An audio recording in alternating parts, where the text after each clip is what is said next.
रत्नागिरीत पडलेल्या मुसळधार पावसामुळे रस्त्यांची दुर्दशा झाली आहे। त्यामुळे रस्त्यावरून वाहने चालवणे अधिकच कठीण झाले। नेमका याचाच फायदा उचलत आज शिवसेना बाळासाहेब ठाकरे पक्षाच्या कार्यकर्त्यांनी तालुका प्रमुख बंड्या साळवी यांच्या नेतृत्वात शहरातील रस्त्यात पडलेल्या खड्ड्यात वृक्षारोपण केलंय।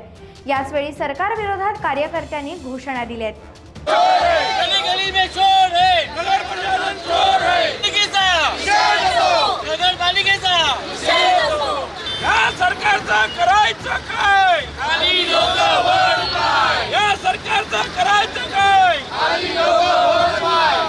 त्याच पार्श्वभूमीवर सत्ताधारी पक्ष भाजपनेही रस्त्यावरच वृक्षारोपण करून दुर्दशेची लखतरं वेशीवर टांगली आहेत। रस्त्यावर पडलेले खड्डे जांबा दगडाने बुजवण्यात येत आहेत, पण पुन्हा पाऊस पडला की चिखल होतोय। रस्त्यात पडलेल्या खड्ड्यामुळे गेले महिनाभर निमूटपणे गाड्या चालवणाऱ्या जनतेची बाजू घेऊन शिवसेना ठाकरे गट व भाजप या दोन्ही पक्षांनी आमने सामने येऊन नगर परिषदेबाहेर घोषणाबाजी केली आणि शहरातील जनतेचं लक्ष वेधलंय।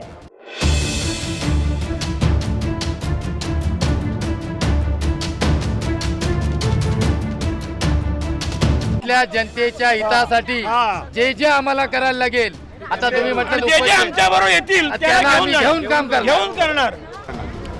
आजच्या घडीला रत्नागिरीची जी परिस्थिती बघितल्यानंतर असं लक्षात येतं की आंदोलनाशिवाय दुसरा पर्याय नाही।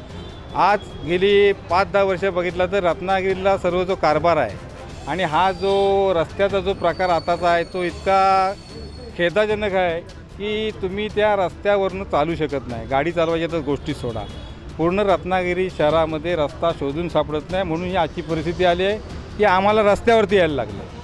आजच्या घडीला त्या रस्त्याचं कामासाठी माननीय रवींद्रजी चव्हाण साहेब पाहणी करतायत आणि ते काम करायला सक्षम आहेत। रत्नागिरीला जे आज डांबरीकरणच्या नावाखाली जे काम चाललेलं असतं, विकासाचं काम चाललेलं असतं, ते एवढं बेकार आहे। दरवर्षी आपल्याला रत्नागिरीतनं खड्ड्यातून प्रवास करायला लागतो, कुठेतरी हे थांबलं पाहिजे। म्हणून आम्ही भारतीय जनता पार्टी आणि आमचे जे काही सहकारी मित्र आहेत त्यांच्यातर्फे हा सर्व कॉन्ट्रॅक्टर, प्रशासन, त्याच्यात इंजिनियर असू दे, सीओ असू दे, त्यांची सर्वांची चौकशी लावली पाहिजे असं माझी स्वतःची मागणी आहे। टाइम्स डिजिटलला लाईक करा, सबस्क्राईब करा, शेअर करा आणि बेल आयकॉन दाबायला विसरू नका।